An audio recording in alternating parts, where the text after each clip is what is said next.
Assalamualaikum warahmatullahi wabarakatuh. Nama saya Nur Najah binti Khairul Zuhairi. Saya merupakan pelajar dari kelas PT1 S2.09. Saya akan melaksanakan tugasan pentaksiran berterusan PB bagi subjek pengantar pengajian pendidikan, iaitu persembahan. Kod kursus bagi subjek ini ialah GPP 1092. Pensyarah bimbingan saya ialah Puan Siti Fadilah binti Faham. Saya dikehendaki untuk menghuraikan aspirasi dan hala tuju pendidikan serta implikasinya terhadap guru berjiwa pendidik. Yang pertama sekali, apa itu pendidikan? Pendidikan merupakan satu proses pengubahan sikap dan tingkah laku seseorang individu untuk mendewasakan supaya menjadi manusia yang berguna pada masa akan datang melalui keupayaan melaksanakan pelajaran.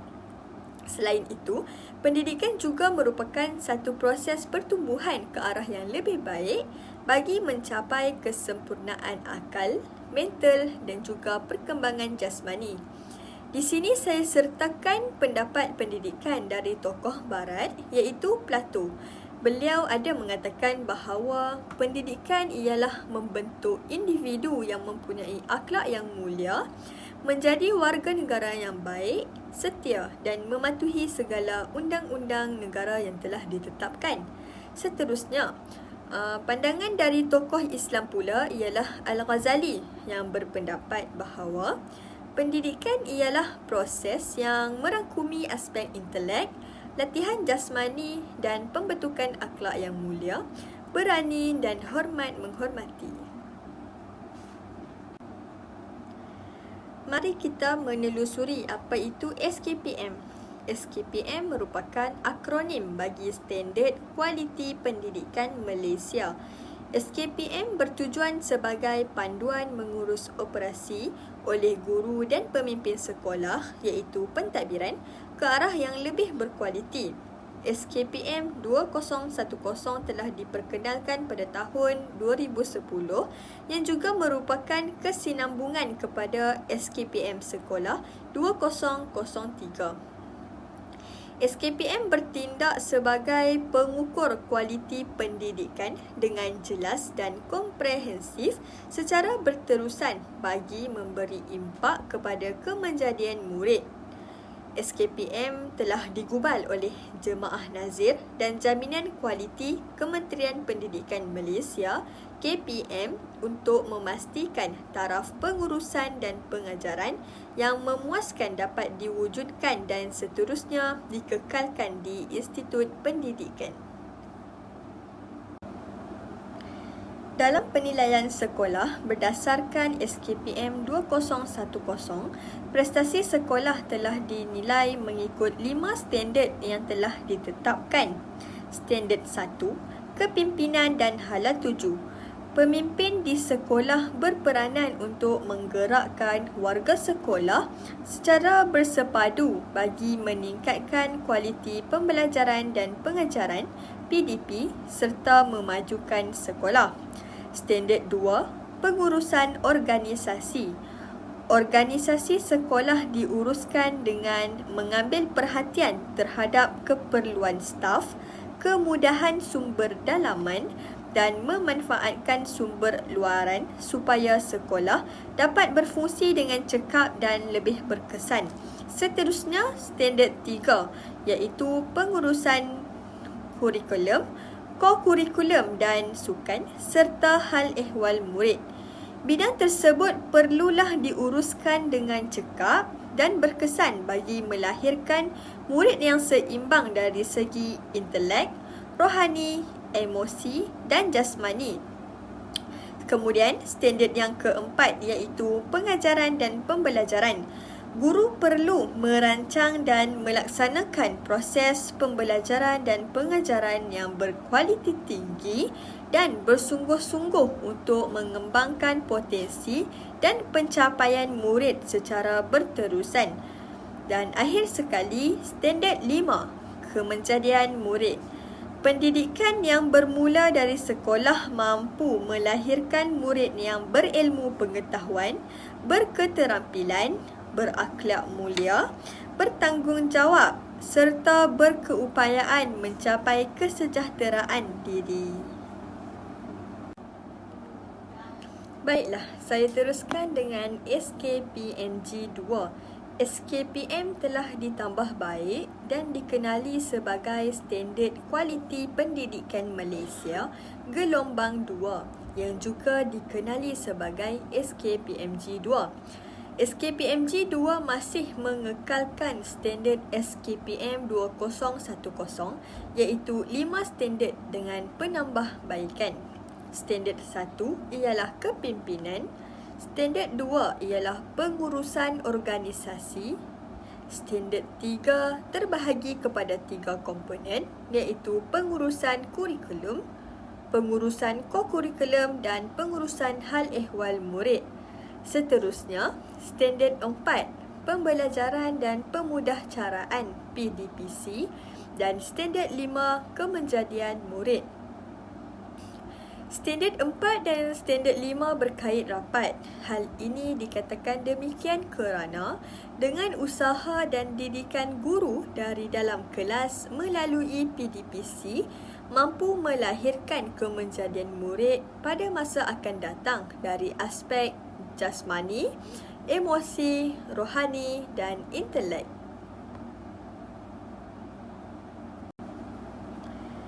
Guru memainkan peranan penting dalam menjalankan pengajaran dan pembelajaran serta sebagai pemudah cara dalam PDPC yang berkesan bagi menonjolkan lagi potensi murid.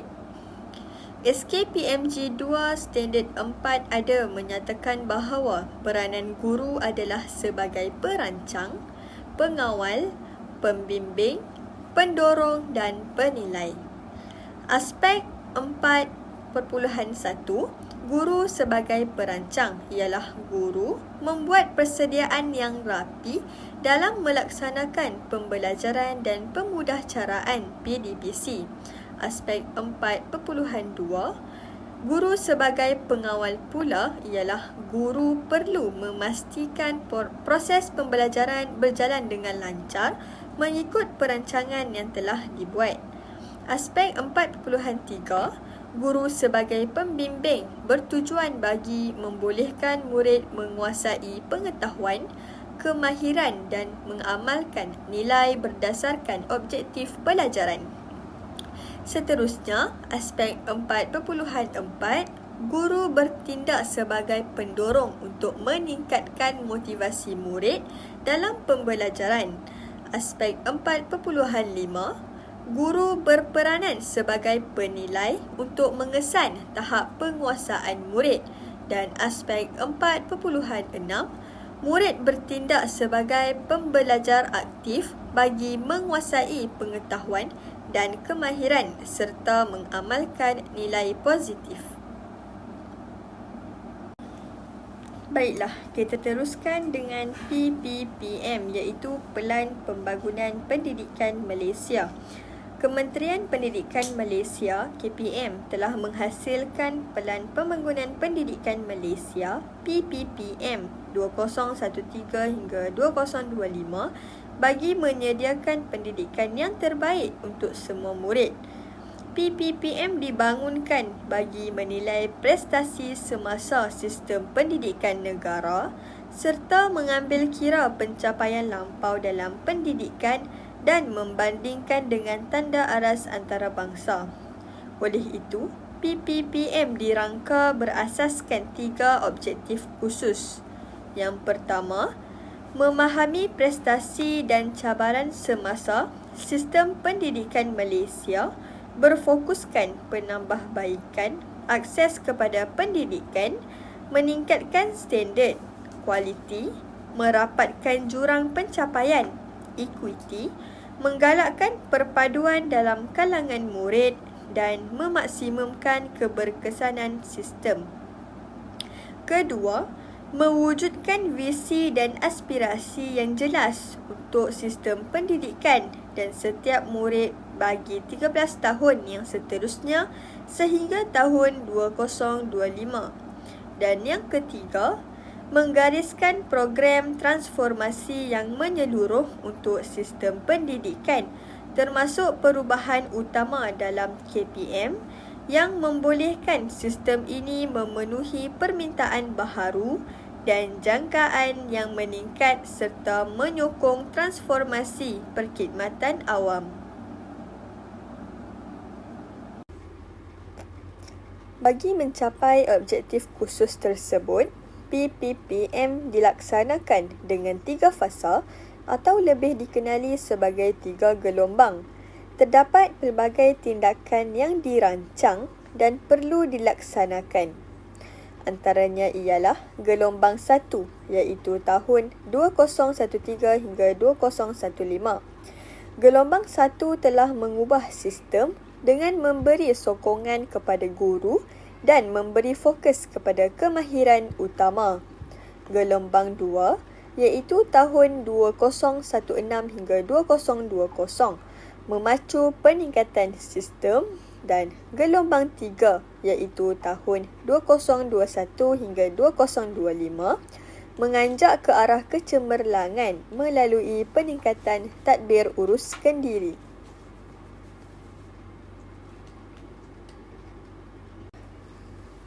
Baiklah, seterusnya aspirasi pendidikan dalam negara. 5 aspirasi sistem yang ingin dicapai telah digariskan dalam Pelan Pembangunan Pendidikan Malaysia (PPPM). Oleh itu, telah berlaku perubahan besar terhadap sistem pendidikan yang bertujuan untuk melonjakkan lagi pencapaian semua murid, iaitu memiliki dan menguasai kemahiran yang diperlukan dalam abad ke-21 ini. 5 aspirasi pendidikan dalam negara tersebut ialah: pertama, akses; kedua, kualiti; ketiga, equity; keempat, perpaduan; dan yang terakhir, kelima, kecekapan. Aspirasi yang pertama ialah akses kepada kejayaan. Semua murid mendapat pendidikan tanpa mengira latar belakang sosioekonomi. Semua pihak perlu bertanggungjawab bagi memastikan semua murid mendapat tempat di sekolah dan diberi peluang untuk meningkatkan pengetahuan dan kemahiran kepada peringkat yang lebih tinggi serta tidak berlaku keciciran. Seterusnya, murid di kawasan pedalaman dan luar bandar sukar mendapat akses pendidikan. Oleh itu, layanan kesamarataan pendidikan oleh semua murid berhak didapatkan supaya mereka dapat mengembangkan lagi kebolehan dan kemahiran mereka. Seterusnya, yang kedua ialah kualiti standard antarabangsa. Tidak dapat dinafikan bahawa pendidikan di negara Malaysia telah berkembang dan meningkat sejak beberapa dekad yang lalu. Walaupun begitu, pencapaian negara kita memberi risiko kerana sistem pendidikan negara lain dapat meningkatkan dan menonjakkan lagi prestasi murid dengan lebih cepat dan mampu mengekalkan momentum tersebut. Oleh itu, bagi mencapai hasrat setanding dengan pencapaian di peringkat global, sistem pendidikan Malaysia perlu menyediakan penambahbaikan prestasi yang lebih hebat berdasarkan tanda aras standard antarabangsa. Sebagai contoh, bidang matematik, sains, bahasa Inggeris dan kemahiran berfikir aras tinggi. Oleh itu, semua murid perlulah mendapat pendidikan yang berkualiti daripada guru supaya dapat mencapai dan menjulang kejayaan. Pentaksiran antarabangsa seperti Program for International Student Assessment (PISA) dan Trends in International Mathematics and Science Study (TIMSS) muncul bagi membuat perbandingan tentang kualiti keberhasilan pendidikan. Negara Malaysia berhasrat untuk meningkatkan kedudukan dalam ujian PISA dan TIMSS agar berada dalam kalangan negara yang tertinggi dan hebat. PISA dan TIMSS juga merupakan sebagai panduan kemajuan pendidikan. Yang ketiga ialah equity. Penyediaan pendidikan yang terbaik kepada setiap kanak-kanak tanpa mengira latar belakang sosioekonomi dapat memastikan hak kesaksamaan pendidikan kepada semua.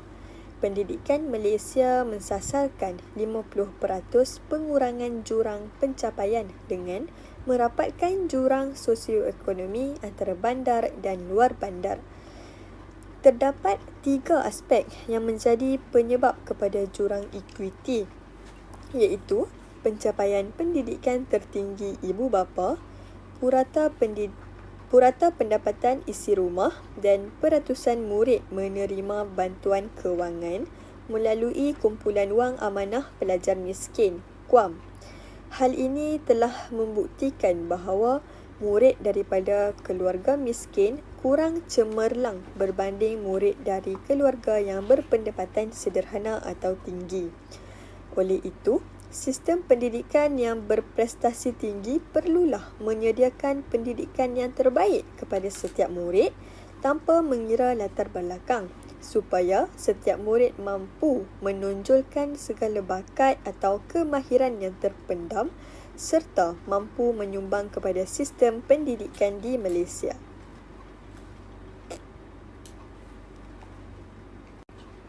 Baiklah, saya teruskan kepada aspirasi yang keempat, iaitu memupuk perpaduan dalam kalangan murid.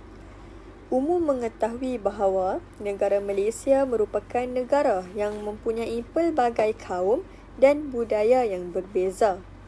Sekolah merupakan tempat untuk menyatupadukan rakyat yang berbilang kaum dari pelbagai latar belakang sosioekonomi, ekonomi, agama dan etnik.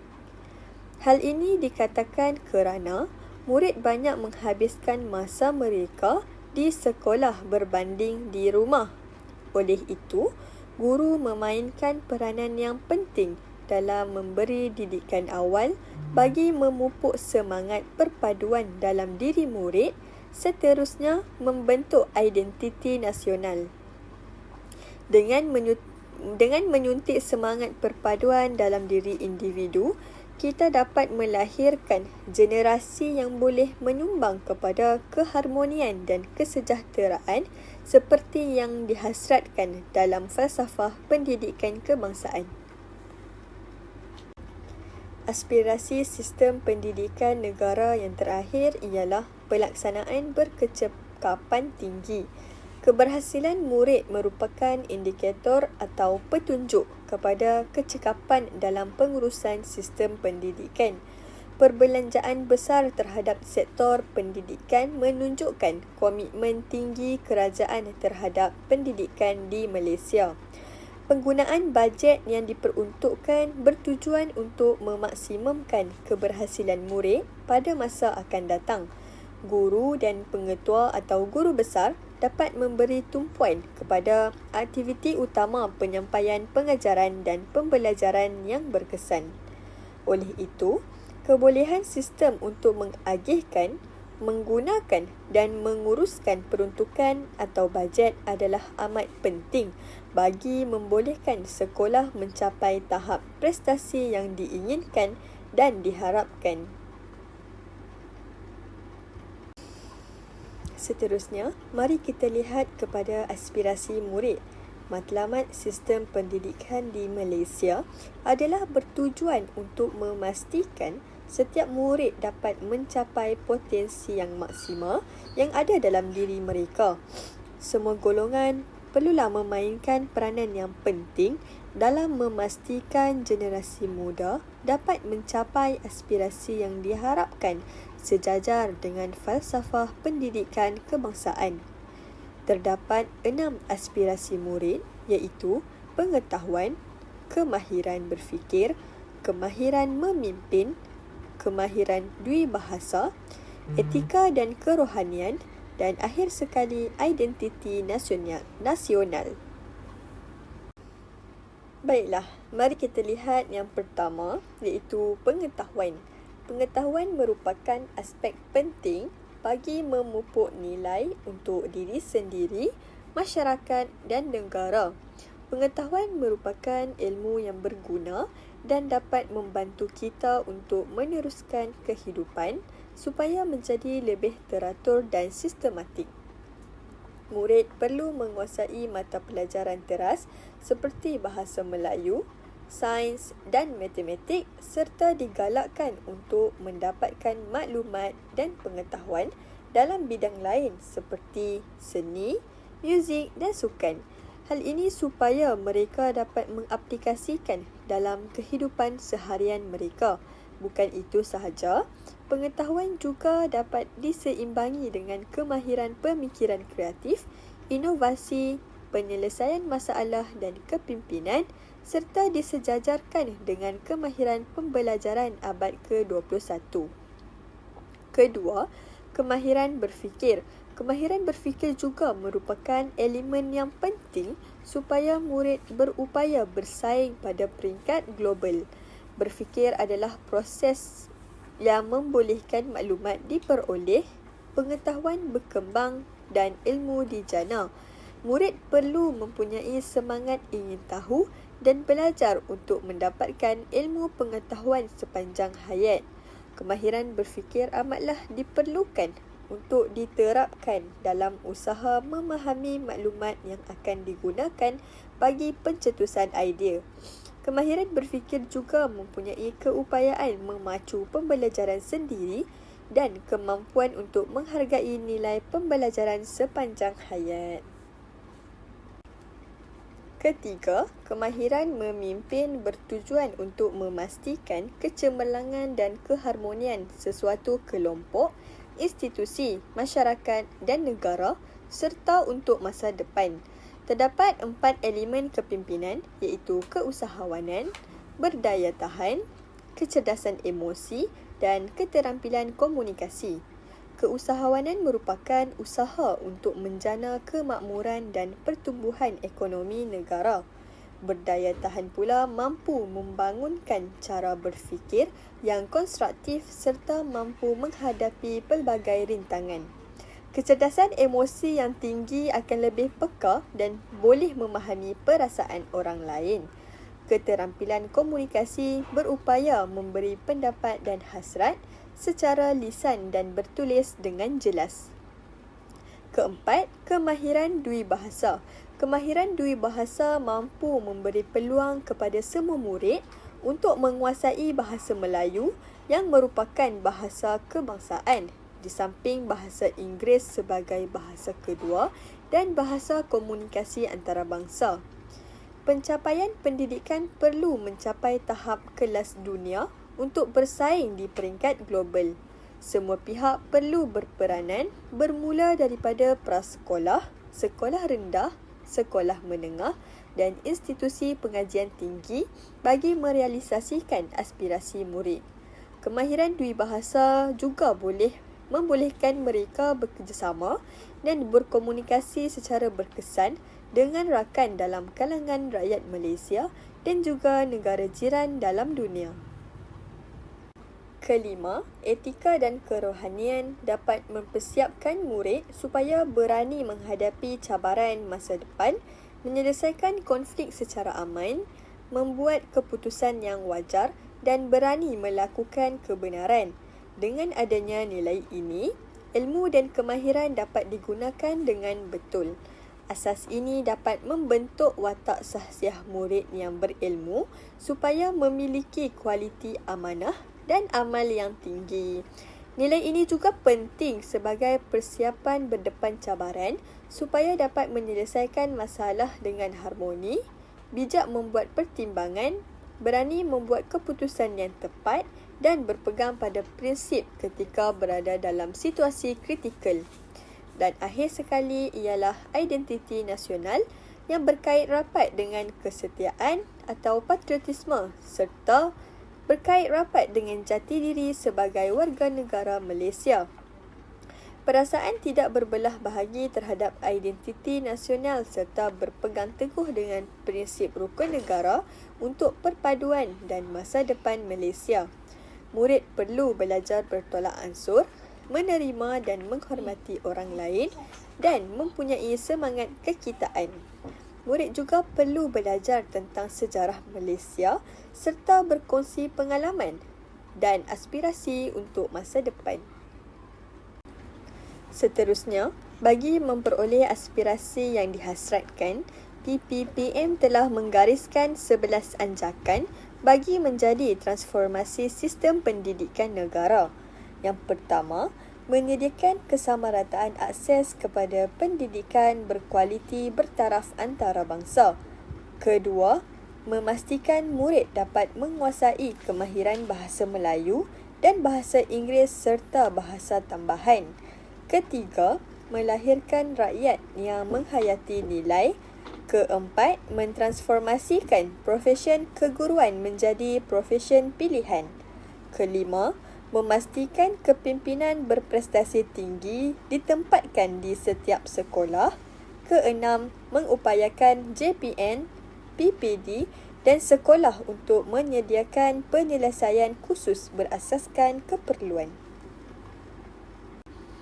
Ketujuh, memanfaatkan TMK bagi meningkatkan kualiti pembelajaran di Malaysia.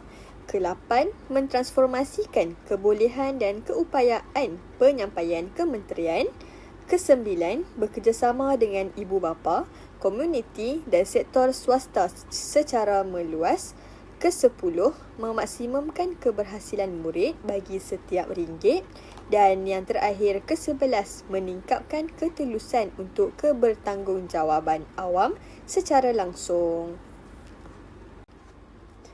Topik yang seterusnya ialah kita akan beranjak kepada implikasi terhadap guru berjiwa pendidik. Pertama, pengurusan pengajaran dan pembelajaran. Guru perlu merancang dan melaksanakan proses pengajaran dan pembelajaran bagi mencapai matlamat dan objektif yang telah ditetapkan. Maka, guru perlu bersungguh-sungguh untuk mengembangkan lagi potensi dan pencapaian murid. Selain itu, pembangunan profesionalisme ialah guru melakukan anjakan minda dan perubahan budaya kerja serta memperbaharui pengetahuan dan mempertingkatkan kemahiran. Guru perlu meneroka pelbagai ilmu untuk memperbanyakkan kaedah dan teknik pengajaran yang berkesan. Guru harus bersikap terbuka, menambah baik amalan profesional serta mengamalkan pembelajaran sepanjang hayat. Seterusnya, kemahiran teknologi. Guru harus mempamerkan pengetahuan, kemahiran dan gaya kerja seorang profesional inovatif dalam masyarakat global dan digital termasuk kemahiran TMK dan peralatan digital. Di samping itu, mempunyai wawasan. Guru perlu mempunyai wawasan yang unggul bagi mentransformasikan aspek pendidikan, pemikiran aras tinggi dan berinovasi supaya mampu meningkatkan kemenjadian murid serta menjadikan murid mampu bersaing di peringkat global. Akhir sekali ialah guru perlu menjadi suri teladan kepada murid dan berusaha menghasilkan murid yang dibangunkan dengan identiti nasional yang kukuh serta bermanfaat kepada masyarakat dan negara. Suka untuk saya simpulkan bahawa aspirasi dan hala tuju pendidikan negara sememangnya dapat memberi impak yang besar kepada diri individu, masyarakat mahupun negara. Oleh itu, semua pihak haruslah bekerjasama dan menggambling tenaga bagi mencapai aspirasi dan hala tuju tersebut. Bukan itu sahaja, dengan mencapai aspirasi dan hala tuju, ini mampu memberi implikasi kepada guru yang berjiwa pendidik pada masa akan datang. Di sini saya sertakan beberapa rujukan sepanjang saya melakukan tugasan ini. Sekian daripada saya. Terima kasih.